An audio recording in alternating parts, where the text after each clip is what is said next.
কেমন আছেন সবাই? আশা করি ভালো আছেন। সামনে যেহেতু 47 প্রিলি, সো পত্রিকার ভিডিওগুলো আপাতত অফ রাখছি, কারণ আপাতত আপনাদের পত্রিকা পড়ার প্রয়োজন নাই। আপনারা প্রিলিতে ফোকাস করেন বেশি, আর পত্রিকা প্রিলির পরে আবার শুরু করতে পারবেন। সো 20-30 পেপার আপনি স্কিপ করতে পারেন, সমস্যা নাই। তো আমি ট্রাই করছি আর কি এখন আপনার 47 বিসিএসের জন্য রিসেন্ট ভিউ থেকে। আমি অবশ্যই নাইমবের প্রতি কৃতজ্ঞতা জানাচ্ছি। রিসেন্ট ভিউ থেকে হচ্ছে আপনার কিছু রিসেন্ট ভিডিও বানানোর জন্য, কারণ এগুলো কিন্তু পরীক্ষা আসবেই। আর প্রথমে শুরু করতেছি বাংলাদেশের 4th চ্যাপ্টার, বাংলাদেশের অর্থনীতি। এটা মূলত আসে রিসেন্ট ডেটা থেকে। রিসেন্ট ডেটা বলতে হচ্ছে আপনার বাজেট, অর্থনৈতিক সমীক্ষা ইত্যাদি জায়গা থেকে। এবারে একটু ঝামেলা আছে, যেহেতু অর্থনৈতিক সমীক্ষা 2025 আপনার প্রকাশিত হয় নাই। সো 24 থেকে আসবে কি না এটা একটা ফ্যাক্ট। তো যদি না আসে তাহলে কি আসবে সেটা একটা ফ্যাক্ট। হয়তো অন্যখান থেকে মডারেট হবে, যেমন এবার প্রথম চ্যাপ্টার মানে হচ্ছে আপনার প্রাচীন যুগ থেকে মুক্তিযুদ্ধ। প্রাচীন যুগ থেকে মুক্তিযুদ্ধ চ্যাপ্টার থেকেও আপনার একটু ডিফারেন্ট প্রশ্ন আসার সম্ভাবনা বেশি। বেশি না, সম্ভাবনা না, মোট আসবে, এটা আমরা জানি। যে এগুলো নিয়ে কিছু আলোচনা করবো আজকে। 4th চ্যাপ্টার শেষ করে ট্রাই করবো আমরা ভিডিওর মাধ্যমে। সো ভিডিওটা একটু লম্বা হবে, বাট আপনারা দেখবেন, আশা করি এটা কাজে আসবে। এবং শুনলে কিন্তু আপনার পরীক্ষার হলে কোশ্চেনটা কমন পড়লে মনে রাখার সম্ভাবনা বেশি হয়ে যায়। মানে আপনি পড়ার চেয়ে দেখবেন এবং লিখবেন, শুনবেন, এই আপনি 3 স্টাইলে যদি পড়েন তাহলে দেখবেন যে মনে থাকবে। দেখেন প্রিভিয়াস ইয়ার প্রশ্নগুলো দেখি। 48তম বিসিএসে আসছে বাংলাদেশের মোট জিডিপি এর জন্য অর্থনীতিকে কয়টা প্রধান খাতে ভাগ করা হয়। এটা আমরা জানি, এটা হচ্ছে 19টা খাতে ভাগ করা হয়। এটা হচ্ছে 2015-16 অর্থ বছর থেকে এটা বেস ইয়ার ধরে হচ্ছে 19টা খাতে ভাগ করা হয়েছে। বাংলাদেশের অর্থনৈতিক সেক্টরগুলোর মধ্যে কোন খাতে বেশি কর্মসংস্থান হয়, এটা আজকে ক্লাস নিচ্ছিলাম, সেখানে পড়ালাম। আপনার সবচেয়ে বেশি কর্মসংস্থান হচ্ছে কৃষি খাতে, ঠিক আছে, 45%। তাহলে কৃষিতে হচ্ছে 45%, কৃষিতে হচ্ছে 45%, শিল্পে হচ্ছে 18%, এবং হচ্ছে আপনার 37% সম্ভবত, এটা মানে 17, একটু চেক করবেন, 1-2% এদিক ওদিক হতে পারে, এটা সম্ভবত 38, এর সাথে 17 হবে। তো 17%, 38% হচ্ছে কৃষি, শিল্প, সেবা, এইভাবে হচ্ছে কর্মসংস্থানটা হয়। সবচেয়ে বেশি কর্মসংস্থান হচ্ছে কৃষিতে, আবার সবচেয়ে কম হচ্ছে আমার কোথায়, শিল্পে। বাংলাদেশে মোট কয়টা পঞ্চবার্ষিক পরিকল্পনা করা হয়েছে? গ্রহণ করা হইলে বলে 8টা। গ্রহণ করা হচ্ছে যদি বলে 8টা, আর যদি বলে সমাপ্ত তাহলে হচ্ছে 7টা। আর অষ্টমটা হচ্ছে স্থগিত করা হয়েছে বর্তমানে চলমান অন্তর্বর্তীকালীন সরকার গত বছর এটা স্থগিত করে। আর প্রথম পঞ্চবার্ষিক প্রণয়ন করা হচ্ছে আপনার 73, ঠিক আছে, 1973 থেকে 1978 পর্যন্ত করা হয়। যে 21 অর্থ বছরে হচ্ছে প্রবৃদ্ধির হার কত, তাহলে বর্তমানেটা আমাদের আসবে। দেখেন 24-25 অর্থ বছর জিডিপি প্রবৃদ্ধির সাময়িক হার হিসেবে 3.97 করা হয়েছে, আর বর্তমান বাজেট অনুযায়ী হচ্ছে এটা 4.5, 4.5 বা 5.5, সম্ভবত 5.5, আমরা একটু পরে পড়বো আমরা। তাহলে বাংলাদেশকে হচ্ছে দেখেন এগুলো মোটামুটি প্রতি বছরে আসছে। বাংলাদেশের জিডিপিতে কোন খাতের অবদান সবচেয়ে বেশি, মানে কোন খাতের অবদান সবচেয়ে বেশি, এটা হচ্ছে সেবা খাতের অবদান সবচেয়ে বেশি, এবং সবচেয়ে কম হচ্ছে আবার কৃষি খাতের অবদান, ঠিক আছে। তাহলে দেখেন আপনার দ্বিতীয় প্রেক্ষিত পরিকল্পনার সময়সীমা কত? দ্বিতীয় প্রেক্ষিত পরিকল্পনার সময়সীমা হচ্ছে আপনার আপনার 21 থেকে 41, দ্বিতীয় প্রেক্ষিত পরিকল্পনা। তারপর হচ্ছে বাংলাদেশের জাতীয় আয়ের প্রবৃদ্ধি হার সবচেয়ে বেশি কোথায়? সবচেয়ে বেশি দেখেন যে জিডিপি প্রবৃদ্ধিতে ম্যানুফ্যাকচারিং সেবা খাতের অবদান হচ্ছে 24-25 অর্থ বছর সাময়িক হিসেবে হচ্ছে 24.62, এটা আপনি স্কিপ করে যেতে পারেন, আমরা একটু পরে পড়বো আর কি। সো আমরা পড়ায় চলে যাই, তাহলে হচ্ছে আমাদের জন্য ইজি হবে। দেখেন অর্থনৈতিক সমীক্ষা 2024, এটা আপনার যেহেতু আগের, বাট স্টিল আমাদের পড়তে হবে, কিছু করার নাই। আপনাদের আজকে সকালে সম্ভবত ক্লাস নিয়েছি এই টপিকের উপরে, সো আরেকবার রিভিশন হয়ে যাচ্ছে। আর যারা ক্লাসটা করেন নাই বা করতে চান তারা হচ্ছে আমাদের এই ভিডিও ডেসক্রিপশনের যে হোয়াটসঅ্যাপ গ্রুপের লিঙ্ক দেওয়া আছে সেখানে জয়েন হয়ে থাকবেন। সেখানে আমরা রেগুলার ক্লাস নেওয়া হয়, এবং হচ্ছে আমাদের সবগুলো ব্যাচ আজকে শেষ হয়েছে। 47-এর সবগুলো ব্যাচ আজকে শেষ হয়েছে, আর পরীক্ষার ব্যাচে ভর্তি চলতেছে, আপনারা পরীক্ষার ব্যাচে ভর্তি হতে পারবেন। দেখেন মোট জনসংখ্যা হচ্ছে 17.10 কোটি, 17.10 কোটি। জনসংখ্যা বৃদ্ধি হার হচ্ছে 1.33, এবং আপনার ঘনত্ব হচ্ছে 1171, ঠিক আছে। এটা 11 শুধু মনে থাকবে, আপনার 71 মনে রাখবেন, ঠিক আছে, 71-এর মুক্তিযুদ্ধ দিয়ে, তাহলে হচ্ছে 1171, 1171। পুরুষ এবং আপনার মহিলা এবং পুরুষের অনুপাতটা পরীক্ষায় আসে। দেখেন মহিলা হচ্ছে আপনার 100 হলে, পুরুষ হচ্ছে আপনার 96.3, 100:96.3। তাহলে দেখেন জনসংখ্যা হচ্ছে 171। তারপর হচ্ছে আমাদের জনসংখ্যা বৃদ্ধি হার হচ্ছে 1.33, ঘনত্ব হচ্ছে 1171। আচ্ছা দেখেন এরপরে দেখি আমরা স্থূল জন্মহার। আমার পরীক্ষার জন্য খুব একটা ইম্পর্টেন্ট না। 19.4 মৃত্যুর হারটা আপনি বাদ দিতে পারেন। শিশু মৃত্যুর হারটা পরীক্ষায় আসে 27, বর্তমানে 27, আগে 21 ছিল তো, সো আপনারা অনেকে 21 হয়তো দাগাই দিতে পারেন, সো এটা হবে 27, এখন বাড়ছে। প্রজনন হার হচ্ছে 2.17, আমার প্রয়োজন নাই, প্রত্যাশিত আয়ুষ্কালটা আমার লাগবে 72.3। এটা মনে রাখবেন হচ্ছে যারা আমার ক্লাস করছেন তাদের জন্য বলি, প্লাস যারা করার নাই বা ভিডিও দেখছেন তাদের জন্য বলি যে আমরা মনে রাখতাম কীভাবে, দেখেন যে 70, 75, 80 এইটু রাউন্ড ফিগার দিয়ে, ঠিক না? তো দেখেন 72 আর 3 যোগ করলে 75 হচ্ছে। সো আপনি এটা কি একটা মিডল ফিগারে আসতেছে, যদিও এটা 72-এর সাথে 3 যোগ করা যায় না, আবার মনে রাখার সুবিধার জন্য 72 3 75, তাহলে 72.3। যারা মনে রাখতে সমস্যা ফেস করেন এভাবে কিছু চাইল্ডিশ নিয়ম বের করে মনে রাখতে পারলেই হচ্ছে, মানে আপনার মেন ইস্যুটা হচ্ছে মনে রাখা যাচ্ছে কিনা, এর বেশি কিছু প্রয়োজন নাই। বিবের গড় বয়স আমাদের প্রয়োজন হয়। সামাজিক সেবাগুলো দেখেন, সুপেয় পানি গ্রহণকারী 98.2, দেখেন 98-এর সাথে 2 যোগ করলে 100 হচ্ছে, তাহলে 98.2, ঠিক আছে? যদিও 98-এর সাথে 0.2 যোগ করা যায় না, জাস্ট মনে রাখার সুবিধার জন্য, কেমন? এগুলো একেবারে অন্য সেন্সে নেবেন না। যারা ক্লাস করতেছেন আমার ব্যাচে পড়ছেন তারা হয়তো ব্যাপারটা ধরতে পারতেছেন কেন এভাবে বলতেছে। দেখেন সাক্ষরতার হার হচ্ছে আপনার 77.9%, 77.9%, প্রায় 80%, বাংলাদেশে প্রায় 80% অনেক স্বাক্ষর। মোট শ্রমশক্তি হচ্ছে 7.35 কোটি, তার মানে হচ্ছে 7,35,00,000। 7,35,00,000, তার মধ্যে হচ্ছে পুরুষ হচ্ছে 4.80, বাকিটা নারী মনে রাখতে পারেন, কিংবা আপনি মাইনাস করলে বেড়ে যাচ্ছে এখান থেকে এখানে। তাহলে দেখেন আপনার হচ্ছে 7,35,00,000, 7,35,00,000, আপনার 4,80,00,000 এবং হচ্ছে 2,55,00,000।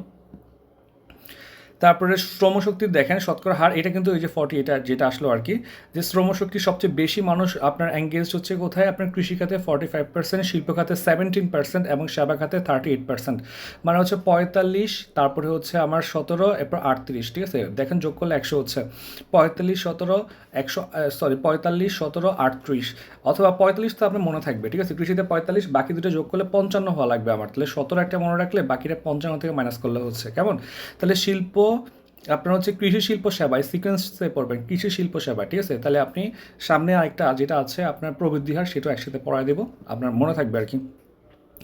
দারিদ্র্যের হারটা চেঞ্জ হয়েছে রিসেন্টলি, প্রথম আলোতে বা সব পত্রিকা আসছে, সেখান থেকে পড়বেন।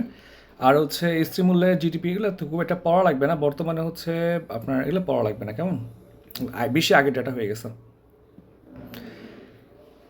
আচ্ছা, বর্তমানে মাথাপিছু জাতীয় আয় হচ্ছে 28-20, এটা পরীক্ষা আসবে, এটা পড়বেন। 28-20 হচ্ছে জিডিপি প্রবৃদ্ধির আপনার হচ্ছে হার দেখাচ্ছে হচ্ছে আপনার 3.97, এবং মাথাপিছু আয় দেখাচ্ছে হচ্ছে 18-20 এবং হচ্ছে গত 24-25 অর্থ বছর, মানে গেল অর্থ বছরে আপনার জিডিপি আপনার হচ্ছে হার ছিল হচ্ছে 3.97 গতটা, এবং হচ্ছে লক্ষ্যমাত্রা হচ্ছে 25-26 অর্থ বছর লক্ষ্যমাত্রা 5.5, ঠিক আছে? মানে অনেক বাড়ানো লক্ষ্যমাত্রা আছে। এটা বাজেট থেকে পড়বো, বাজেটে হচ্ছে আবার পড়বো এটা আমরা। দেখেন এখন দেখেন যে আপনার প্রবৃদ্ধির হার, এটা মূলত পরীক্ষা আসে, অন্তত 3টা প্রবৃদ্ধির হার হচ্ছে আমাকে মনে রাখতে হবে, এই 3টা প্রবৃদ্ধির হার আমার মনে রাখতে হবে, ঠিক আছে? গত অর্থ বছরে দেখেন যে আমরা যেটা প্রথমেই বললাম, সিকোয়েন্সটা মাথা রাখবেন, কৃষি শিল্প সেবা, পড়ার সময় কৃষি শিল্প সেবা এই সিকোয়েন্সটা পড়বেন, কৃষি শিল্প সেবা, কৃষি শিল্প সেবা, কৃষি শিল্প সেবা। তো কৃষি শিল্প সেবাতে আমরা আরেকটা ডেটা পড়ে আছি, সেটা হচ্ছে শ্রমশক্তি, কৃষিতে পাইছি আমরা 45, সেবাতে পাইছি হচ্ছে আমরা 17, এবং শিল্পতে কৃষি শিল্পতে 17 এবং সেবাতে পাইছি হচ্ছে 38, ঠিক আছে? সেমভাবে আপনি পড়বেন এখন একই সিকোয়েন্সে পড়বেন।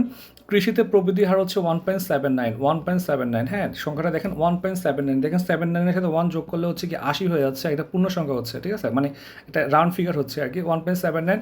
এরপর দেখেন 4-এর খেলা, 4.34, 4.51, ঠিক আছে? তাহলে 4.34, 4.51, তাহলে এটা হচ্ছে যত নিচে আছে তত বাড়তেছে কিন্তু, ঠিক আছে? যত নিচে আছে তত বাড়তেছে।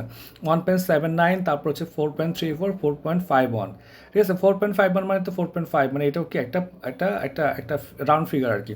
তাহলে 1.79, 4.34 এবং হচ্ছে 4.51, এখান থেকে 1 নম্বর ধরে রাখেন চলে আসছে।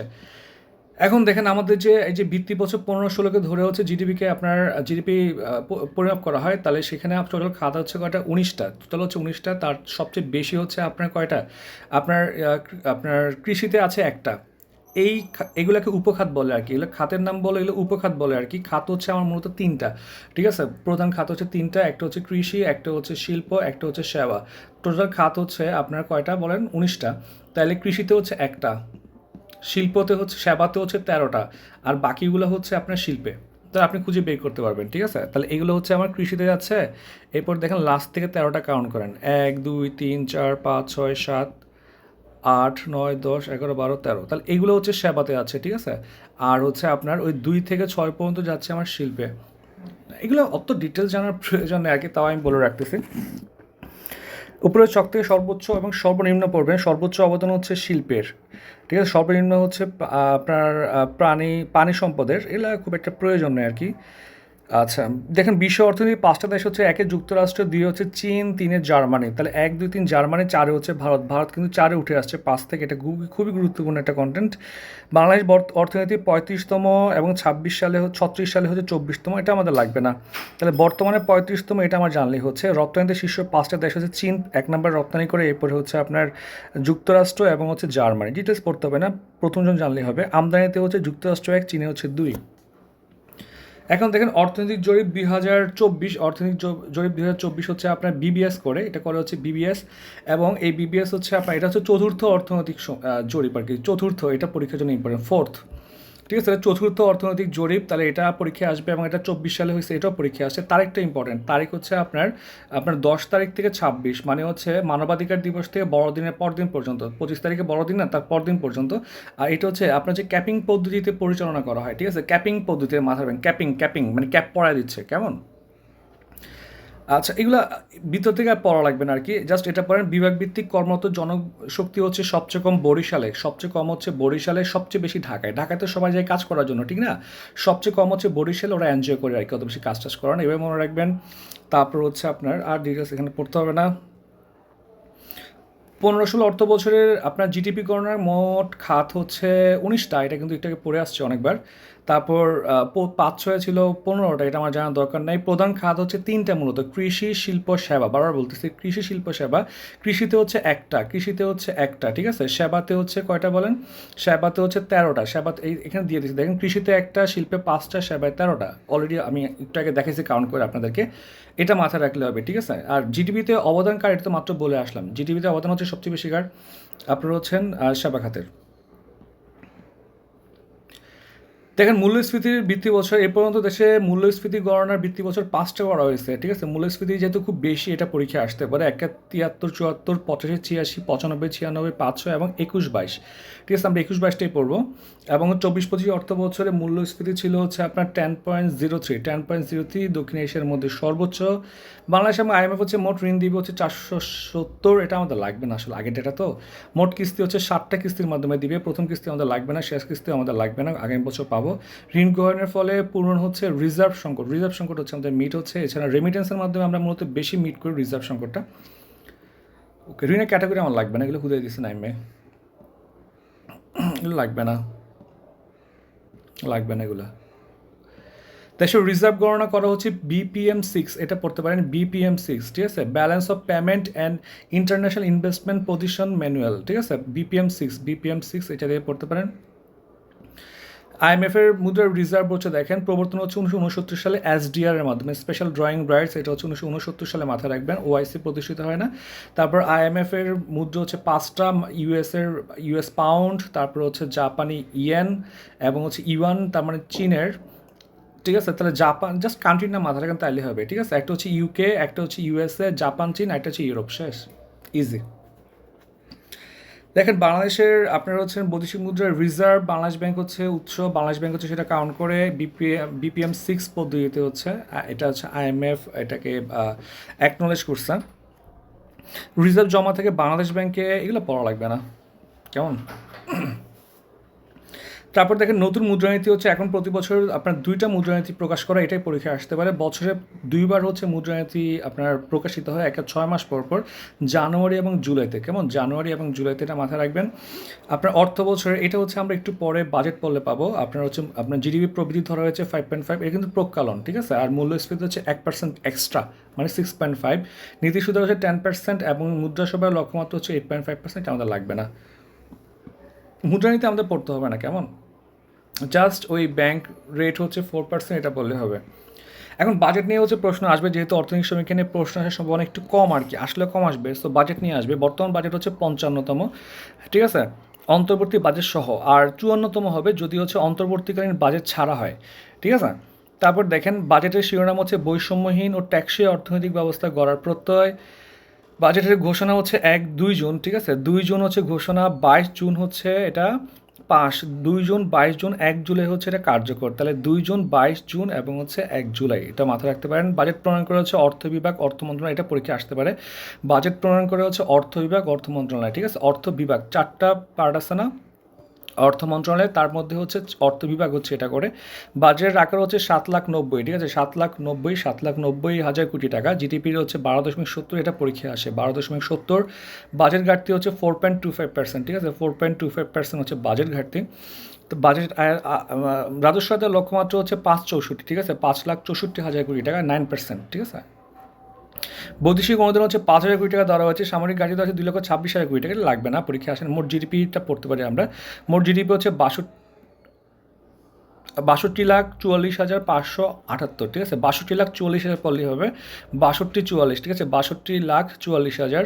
এডিপিটা পরীক্ষা আসে, এডিপি 2,30,000 কোটি টাকা, ঠিক আছে, 2,30,000 কোটি টাকা হচ্ছে এডিপি অ্যানুয়াল ডেভেলপমেন্ট প্রোগ্রামে হচ্ছে এটা রাখা হয়েছে। প্রথমে সবচেয়ে বেশি বরাদ্দ পাইছে যে পরিবহন এবং যোগাযোগ, ঠিক আছে, পরিবহন এবং যোগাযোগ। দ্বিতীয় হচ্ছে বিদ্যুৎ ও জ্বালানি এবং তৃতীয় হচ্ছে শিক্ষা, এটা আমার লাগবে না। প্রথমটা আমার লাগবে 58,973 কোটি টাকা, 58,973, ঠিক আছে, 58,973 কোটি টাকা। শীর্ষ বরাদ্দকৃত খাত হচ্ছে জনপ্রশাসন, এটা প্রতি বছর এটাই থাকে আর কি। তারপর হচ্ছে শিক্ষা ও প্রযুক্তি, পড়া লাগবে না। বাজেটের হচ্ছে আপনার জিডিপি প্রবৃদ্ধি ধরা হয়েছে 5.5%, মূল্যস্ফীতি হচ্ছে 6.5%। ভর্তুকি, কৃষিতে ভর্তুকি পড়তে পারেন, এটা একবার আসছিল পরীক্ষায়, সেটা 17,241। কৃষিতে ভর্তুকি হচ্ছে 17,241, 17,241, 17,241। 17 দিয়ে মনে রাখেন 1917 সালে ব্যালফোর ঘোষণা হয়েছে, ঠিক আছে, 1917 সালে ব্যালফোর ঘোষণা হয়েছে, 17,241, ঠিক আছে, 17,241, 17,241 ব্যালফোর ঘোষণা দিয়ে শুরু হচ্ছে এবং হচ্ছে 41 দিয়ে শেষ হচ্ছে আমাদের, কেমন। সামাজিক নিরাপত্তা খাতে বরাদ্দ হচ্ছে আপনার কত, 91,700 কোটি টাকা, ঠিক আছে, 91,700 কোটি টাকা। বেশি পড়া লাগতেছে না কিন্তু, অনেকে হচ্ছে স্ট্রেসে পড়ে যাবেন এগুলো দেখে, এগুলো ইজি, ঠিক আছে। আপনি বর্জ্য পরিবহনটা মনে রাখেন, এরপরে হচ্ছে আপনার ভর্তুকিটা মনে রাখতে হবে না, কৃষি ভর্তুকি মনে রাখেন 17,241, আর সামাজিক নিরাপত্তা খাতে হচ্ছে 91,700, আর জুলাই শহীদদের জন্য 405, এগুলো মনে রাখতে হবে না, এগুলো অটো মনে থাকবে, ঠিক আছে। পাবলিক প্রাইভেট পার্টনারশিপ, এগুলো হচ্ছে 9দশ অর্থবছরে চালু করা হয়েছে, এটা বেসিক ভিউ রেগুলার বইতে সব বইতে আছে, এগুলো এখন স্পেশালি জিকে রিসেন্ট হিসেবে পড়ার কিছু নাই, ঠিক আছে। দেখেন 25-26 অর্থবছর এডিবিতে অন্তর্ভুক্ত প্রকল্প হচ্ছে 1,171টা, ঠিক আছে, 1,171, দেখেন 1171, মানে হচ্ছে আমাদের ওই যে ঘনত্বের সমান। ন্যাক হচ্ছে এটা পাস করছে, আমাদের লাগবে না। বাজেটের ঘাটতি হলে এগুলো আসলে আপনার রিসেন্ট বইয়ে পড়ার কিছু না, এটা হচ্ছে বেসিক ভিউ, মেন বেসিক ভিউতে আছে, তো আমি স্কিপ করে যাচ্ছি। দেখেন এবার হচ্ছে আপনার হচ্ছেন সাধারণ করদাতারা হচ্ছে 3,50,000 পর্যন্ত আপনার কর দিতে হবে না। মহিলা এবং 65 বছর অধিক হলে হচ্ছে 4 লাখ, মানে 50 এক্সট্রা। প্রতিবন্ধী এবং তৃতীয় লিঙ্গ হইলে হচ্ছে 475, যুদ্ধাহত মুক্তিযোদ্ধা হইলে হচ্ছে 5 লাখ, ঠিক আছে, এটা মনে রাখবেন, তাইলেই হবে। তাহলে দেখেন কি বললাম, আপনার সাধারণ সবার জন্য, পুরুষদের জন্য হচ্ছে 3.5 লাখ, নারী এবং 65 বছর হইলে হচ্ছে আপনার 4 লাখ, প্রতিবন্ধী থার্ড জেন্ডার হচ্ছে আমাদের 4,75,000, গ্যাজেটভুক্ত আহত মুক্তিযুদ্ধ হচ্ছে 5 লাখ। সামাজিক নিরাপত্তা খাতে 91,700 কোটি টাকা বরাদ্দ দেওয়া হয়েছে, 91,700 কোটি টাকা বরাদ্দ দেওয়া হয়েছে। দেখেন বয়স্ক ভাতা কার্যক্রম শুরু করে হচ্ছে 97-98, এটা পরীক্ষা আসে, ঠিক আছে, 97-98 আওয়ামী লীগ আসার পরে এটা চালু করে আর কি। তো 97-98, তারপর হচ্ছে বিধবা ভাতা হচ্ছে আপনার হচ্ছে 98-99, পরের বছর বিধবা ভাতা, তাহলে আগে বয়স্ক পরে বিধবা, 97 থেকে শুরু হয়। দারিদ্র্য মেয়েদের মাতৃত্বকালীন ভাতা হচ্ছে 7-8, এটা লাগবে না আসলে। মুক্তিযুদ্ধের সম্মানের ভাতা হচ্ছে 96-তে শুরু, এটা পড়তে পারেন। খাদ্য সহায়তা হচ্ছে OMS, ওপেন মার্কেট সেল, এটা পরীক্ষা ফুল ফর্মটা আসে। কাবিটা BGF হচ্ছে ভলারেবল গ্রুপ ফিডিং, এটা পরীক্ষা আসে। টিআর কর্মসূচি, জিআর কর্মসূচি, এটা ডিটেলস পড়তে হবে না, আপনি আপনার বয়স্ক এবং বিধবাটা পড়েন, ঠিক আছে। দেখেন এগুলো লোন টোন পড়া লাগবে না, বৈদ্যুতিক সহায়তা পড়া লাগবে না, ঋণ পরিশোধ পড়া লাগবে না, এটা সব নাইম বাই বসায় দিচ্ছে, এগুলো ইউজলেস ডাটা কথাগুলো। আচ্ছা এটা লাগবে, সরি লাস্টটা লাগবে। দেখেন যে আমরা সবচেয়ে বেশি হচ্ছে আপনারা বাংলাদেশকে সবচেয়ে বেশি ঋণ দেয় হচ্ছে জাপান, এটা পড়বেন, ঠিক আছে। জাপান হচ্ছে সবচেয়ে বেশি ঋণ দেয়, এটা হচ্ছে দেশ হিসাবে, আর প্রতিষ্ঠান হিসেবে দেয় হচ্ছে ওয়ার্ল্ড ব্যাংক, ঠিক আছে। বিশ্বের শীর্ষ ঋণ দেওয়া দেয়, সেটা আমাদের লাগবে না, কে ঋণ দিচ্ছে। তফসিলি ব্যাংক হচ্ছে 62টা, তার মধ্যে হচ্ছে 6টা হচ্ছে সরকারি বাণিজ্যিক ব্যাংক, সোনালী রূপালী জনতা অগ্রণী, এগুলা। তারপরে 3টে হচ্ছে বিশেষ, সেটা হচ্ছে আপনার কৃষি, রাজশাহী কৃষি ব্যাংক, আর একটা হচ্ছে প্রবাসী কল্যাণ ব্যাংক। আর আপনার হচ্ছে বাকি যে আপনার থাকে হচ্ছে 52টা সেগুলো হচ্ছে কি আপনার প্রাইভেট ব্যাংক, তার মধ্যে হচ্ছে 43টা হচ্ছে আপনাদের দেশীয় বা স্থানীয়, আর 9টা হচ্ছে বিদেশি। ডিজিটাল ব্যাংক হচ্ছে একটা নগদ, এটা স্থগিত আছে লাইসেন্স বা বাতিল করা হয় না আর কি, ঠিক আছে। এখন কিন্তু ডিজিটাল ব্যাংকের জন্য আপনার 350 কোটি টাকা ব্যাংকে রাখতে হবে, যেটা আগে 150 কোটি টাকা ছিল। ব্যাংক রেজুলেশন অধ্যাদেশ হচ্ছে 25 পাস করা হয়েছে, এটা তেমন কিছু নাই। বাংলাদেশ ব্যাংকের বিভাগ হচ্ছে 4টা, তারপর দেখেন বাংলাদেশের নতুন 4টা বিভাগ করা হয়েছে, ঠিক আছে। তাহলে নতুন 4টা বিভাগ চালু করা হয়েছে। আপনার ব্যাংক পরিদর্শন বিভাগ, পরিপালন বিভাগ, মানি লন্ডারিং, সন্ত্রাসী কার্যক্রম, অর্থায়ন প্রতিরোধ বিভাগ এবং Islamic banking regulation and policy act, ঠিক আছে। এখন টোটাল বিভাগ আছে 65টা, আগে হচ্ছে 65টা, নতুন 4টা মিলে। বিআইএফএ হচ্ছে 2002 সালে প্রতিষ্ঠিত হয়। মানি লন্ডারিং অ্যাক্ট, ঠিক আছে, প্রিভেনশন অ্যাক্ট হচ্ছে 2012 সালে হয়, এটা পরীক্ষা চলে আসছে অলরেডি। আপনার মানি লন্ডারিং অ্যাক্ট হচ্ছে 2012 সালে, এটা আমার পড়বো। ওদের কাজ হচ্ছে মুদ্রা পাচার যাতে না হয় সেটা দেখা, এখানে তেমন কিছু নাই। বর্তমানে গভর্নর হচ্ছে আহসান এইচ মনসুর, 13তম এটা পরীক্ষা হবে, 13তম। এখন বাংলাদেশ ব্যাংকের আপনার অবসর গ্রহণের সময়সীমা 67 বছর নাই, কারণ হচ্ছে থাকলে এটা ওনাকে নিয়োগ দেওয়া যেত না, এই জন্য ওনাকে নিয়োগ দেওয়ার আগে চেঞ্জ করা হয়েছে। গভর্নরের মেয়াদ হচ্ছে 4 বছর, ঠিক আছে, পুনর্নিয়োগ করা যাবে। তারপরে হচ্ছে international operation risk working group, খুব একটা প্রয়োজন নেই এগুলো। নতুন টাকার নোট দেখেন, সামনে পিছনে কী আছে একটি গুরুত্বপূর্ণ আর কি, দেখেন এটা নিজেরা পড়ে নেবেন কেমন। 2 টাকার হচ্ছে বুদ্ধিজীবী স্মৃতিসৌধের ছবি আছে, আপনার পিছনে হচ্ছে রায়ের বাজারের বদ্ধভূমি। 5 টাকা হচ্ছে ঢাকার তারা মসজিদ, এটা পরীক্ষা আসতে পারে, ঢাকার তারা মসজিদ কোথায়, ঢাকায়। তারপর 10 টাকা নোট আছে বাইতুল মোকাররম, এবং পিছনে হচ্ছে জুলাই 24-এর গণঅভ্যুত্থানের গ্রাফিতি, এগুলো আসলে এখনও বাজারে ছাড়া নেই সম্ভবত।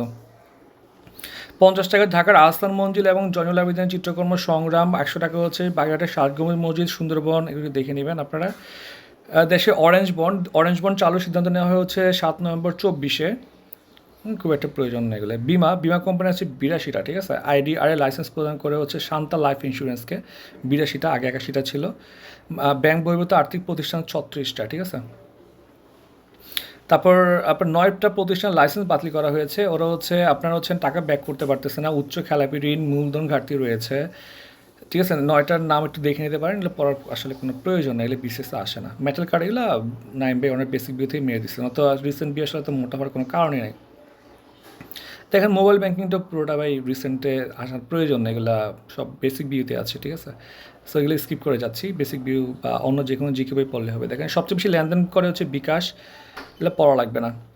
দেখেন মোবাইল ব্যাঙ্কিং চালু করে Dutch Bangla bank, sure cash হচ্ছে রূপালী ব্যাংকের লাগবে না, এটিএম কার্ড প্রথম মানে স্ট্যান্ডার্ড চার্টার্ড, ক্রেডিট কার্ড হচ্ছে ন্যাশনাল ব্যাংক, যার অবস্থা এখন খারাপ, বিকাশ হচ্ছে ব্র্যাক ব্যাংকের, নগদ হচ্ছে ডাক বিভাগের, পেপাল আনা নাই। আচ্ছা, ইটিনে হচ্ছে 13টা মাথা রাখলে হবে, ঠিক আছে, 10 ডিজিট ইটিনে আপনার যা টিন আছে তা তো জানেন। তো এখন এটা 10 ডিজিট, এবং 2013 সালে হচ্ছে আইন পাশ করা হয়, এটা পরীক্ষা আসে। শ্বেতপত্র পূরণ কমিটি, এটা নিজেরা পড়ে নেবেন আর কি, এখানে তেমন কিছু নেই, পরীক্ষা আসবে না। দারিদ্র বিমোচন হচ্ছে আপনার অর্থনৈতিক সমীক্ষা অনুযায়ী হচ্ছে 18.7 এবং হচ্ছে 5.6, তবে এটা চেঞ্জ হয়েছে কিন্তু, ঠিক আছে। প্রথম আলাদা আর্টিকেল আসছে, জাস্ট বর্তমানে দারিদ্র্যের হার গুগলে সার্চ করলে পেয়ে যাবেন, ঠিক আছে। আচ্ছা দেখেন বহুমাত্রিক দারিদ্র্যের শীর্ষ বিভাগ হচ্ছে এখন সিলেট, এবং বহুমাত্রিক দারিদ্র্যের শীর্ষ জেলা হচ্ছে বান্দরবন। বহুমাত্রিক দারিদ্র্যের সর্বনিম্ন বিভাগ হচ্ছে খুলনা, এবং সর্বনিম্ন জেলা হচ্ছে বান্দরবন। ওকে, 2022 সালের খানা আয় ব্যয়ের হিসাব জরিপ চেঞ্জ হয়েছে, লাগবে না। বাংলাদেশের দারিদ্র্য মানচিত্র 2022 দেখেন, এটাও চেঞ্জ হয়েছে, তো রিসেন্ট থেকে পড়বেন। সার্বজনীন পেনশন স্কিম, এখানে যে ট্রিপল স্টোনে দিয়ে রাখছে, আগের বেসিক ভিউ থেকে কপি করে বসাই দিচ্ছে আর কি, যেহেতু 23 সালের ডাটা আগে বেরিয়েছে আর কি। এটা পড়ার মতো কিছু নাই, এটা রিসেন্ট থেকে যে কোনো বই জিকে বইয়ের মধ্যে পাবেন, বেসিক ভিউতে পাবেন। বইয়ের দাম বাড়ায় ফেলছে আর কি, এগুলো অ্যাড করে করে। জাতীয় বেতন কমিশন গঠন করা হয়েছে 27 জুলাই 2025-এ। আপনার অর্থ সচিব জাকির আহমেদ খান, জাকির মাথা রাখলে হবে, অর্থ সচিব জাকির। আচ্ছা, এই তো এটা হচ্ছে আমাদের মোটামুটি চ্যাপ্টার শেষ। কিছু কোয়েশ্চেন দেখেন, তাহলে জিডিপিতে হচ্ছে আপনার সবচেয়ে খাতে অবদান বেশি হচ্ছে কার বলতো, সেবা খাতে, ঠিক না। জিডিপি খাতে সবচেয়ে বেশি হচ্ছে সেবার। অর্থনৈতিক সমীক্ষা 2024 অনুযায়ী দারিদ্রতার হার এখন হচ্ছে কত, 18.7। তারপর 24-25 অর্থ বছরের সবচেয়ে বেশি বরাদ্দ রাখা হয়েছে কোথায় বলতো, পাবলিক অ্যাডমিনিস্ট্রেশনে। বাংলাদেশের বার্ষিক রাজস্ব আয় এখন কত, বার্ষিক রাজস্ব আয় হচ্ছে, এটা লাগবে না। 24-25 অর্থ বছর বাজেট স্লোগান হচ্ছে বলেন ট্যাক্সই থাকবে, যেহেতু হচ্ছে ইউনূস সাহেব আছে, বৈষম্যহীন ট্যাক্সই বাংলাদেশ, তাহলে বৈষম্য বিরোধী আন্দোলনের মাধ্যমে আস্তে আস্তে এটাকে অ্যাকনোলেজ করা হয়েছে। জিডিপি নির্ণয়ের নতুন বৃত্তি বছর হচ্ছে 15-16, ঠিক আছে। তারপরে হচ্ছে চরম দারিদ্রতার জেলা হচ্ছে কোনটা থেকে, কুড়িগ্রাম, এটা আগেও ছিল। চরম দারিদ্র হার কত, লাগবে না। জিডিপি নতুন বছরে কয়টি খাত যুক্ত করা হয়েছে, 19টা, এটা আমরা জানি। প্রধান খাত 3টা। মাথা পিছু আয় এখন হচ্ছে 28-20, এটা আপনারা পারবেন। তাহলে এই হচ্ছে 4th চ্যাপ্টার, ভালো করে পড়েন। আদার যে চ্যাপ্টারগুলো আছে সেগুলোর ভিডিও সামনে চলে আসবে। থ্যাংক ইউ সবাইকে।